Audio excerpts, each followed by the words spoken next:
So yun po guys, yan hello po mga katekram, ayan, magandang araw po ulit sa lahat. So in this video po is panibagong reaction video na naman po ang ating pag-uusapan.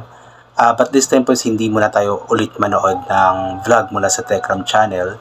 Gusto ko lamang pong ipagbigay alam or i-announce itong naging post nga po ng ninang ni Luis na si Ninang Precious. Ito po yung pinaka-hinaantay nating lahat. Especially sa lahat po ng mga or tayong mga nagmamahal kay Luis nga po, kay Tek Luis, kay Chinito Luis. Ito na nga po yung pinakahihintay nating lahat. Ang muling pagbabalik nga po ni Luis sa Tekram House at muli na nga po siyang titira doon kasama ang kanyang foster parents na sila Tatay Tekram at si Nanay Jack. So ayun nga po sa post ni Ninang Precious mula sa kanyang YouTube channel na Nurse Jen Riyadh Military Hospital.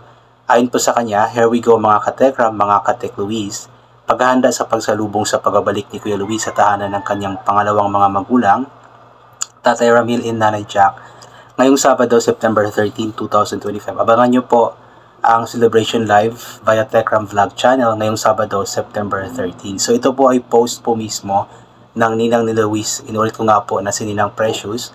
Actually parang mga ilang araw ko na po nakikita ito sa post niya sa Facebook, pero kahapon ko lamang po nakita sa kanyang YouTube channel mismo kasi sabi niya may post nga daw po siya.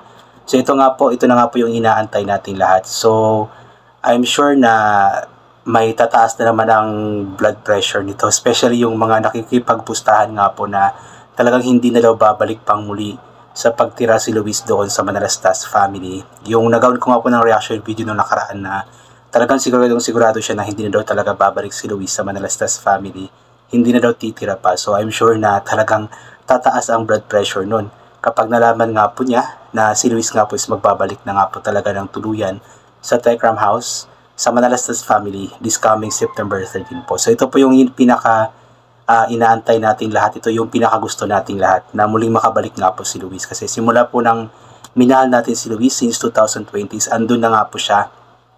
5 years po nating nasubaybayan si Luis po na andun po siya sa Tekram House sa Manalastas family, kung saan nga po itinuring siyang anak nila Nanay Jack tsaka ni Tatay Tekram or Tatay Ramil. At ito na nga po, pagkatapos nga po ng mga nangyaring hindi inaasahan, ay muli na nga po magbabalik si Luis sa kanila. So kumbaga yung mga nangyari po para siyang blessings in disguise, parang plano po siya ng ating Panginoon para mas lalo pong mahalin si Luis na nating lahat ng mga nagmamahal sa kanya, especially ng Manalastas family, sila Tekram, sila Nanay Jack. Yun po yung paraan ng ating Panginoon para mas lalo siyang mapansin at maituon lahat ng pagmamahal sa kanya. Dahil nga po sa nangyaring hindi inaasahan is mas lalo nga po siyang nakilala ng mga tao, nakilala kung sino nga ba si Luisito Bundok Jr. or Luisito Manalastas. At eto na nga po yung inaantay natin, ang pagbabalik niya doon sa Manalastas family. Siya ang magiging panganay na po doon. Siya na nga po ang magiging panganay kila Ramshan, kila Jillian, tsaka kay Baby Vinven. Kaya kabang-abang po, abangan po natin sa darating na September 13 po, Sabado. So hindi ko alam kung anong oras, wala nakalagay na oras sa post ni Ninang Precious, pero abangan na lamang po natin kasi panigurado akong kaabang-abang po ito at magiging masaya po ito. At alam ko na magiging happy po lahat ng mga nagmamahal kay Luis, sila Tita Evangeline, Tito Bong, sila Tita Linda Ramos at iba pa. Especially si Ninang Precious of course.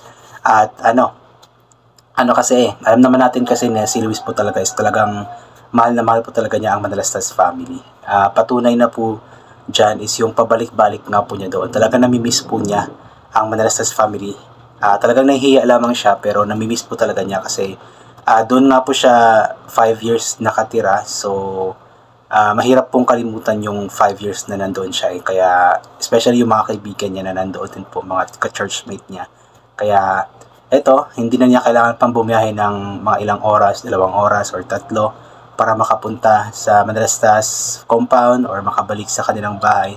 Kasi nga, doon na nga po siya titira. At mas maganda ito kumpara sa although maganda yung offer ni Ninang Precious na dito sa Davao, sa Ateneo de Davao mag-aaral, pero mas maganda na din po to na babalik siya doon kila Tekram. Kasi anytime kung gusto man niyang mabisita, makita ang kanyang pamilya, is pwede nga po niyang puntahan.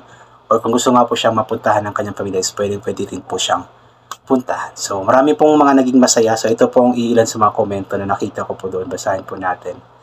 Talagang marami yung natuwa dahil nga po sa balita na ito. Ayon kay Rosario Cornelia, wow, bongga na naman ang pagbabalik ni Kuya Chinito Luisito. Sana marami kang natutunan sa mga pangyayari sa buhay mo, Kuya Luis. At sana mas lalo mo pa silang mahalin dahil ikaw na ngayon ang tumatayong panganay ni Tatay Ram at Nanay Jack.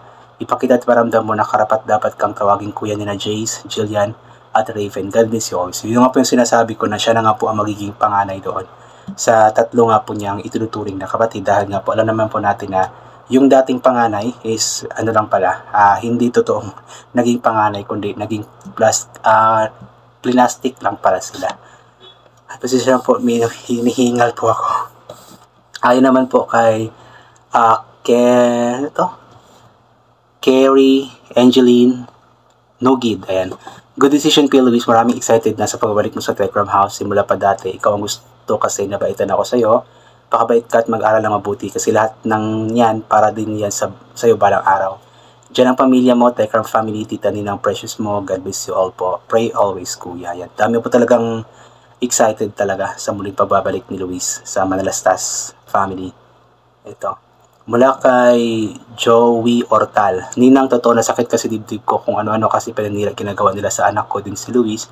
Mikey, anak na lang kahit wala pong ambag. Haha, basta no skip ad na lang sa mga video ni Sir Tekram. So anyone naman po pwedeng tawaging anak si Luis kahit walang ambag. Yung simpleng pagmamahal, pagbibigay ng pagmamahal kay Luis, pagdarasal sa kanya ay proof na po yun ng tunay na pagmamahal bilang magulang sa kanya.